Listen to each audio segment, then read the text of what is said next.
En bra, like, hier's mense julle ook wat nou kyk. Ek is seker julle ken mense, miskien is dit 'n auntie, miskien is dit 'n oom, miskien is dit 'n neefie of 'n niggie wat net negatief is. Ja. En daai trap jou juice. Ja.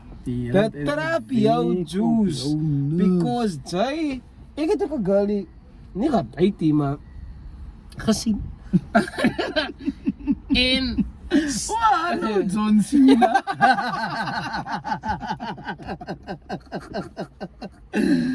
Sorry man, sorry. wag man. Die ou wag man, jy.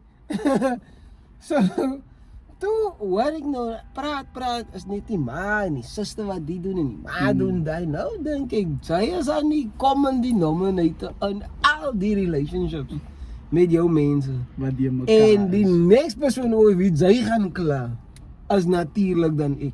So dink ek, nee man, dat ek 'n bietjie moonwalk, tipe van 'n moonwalk move.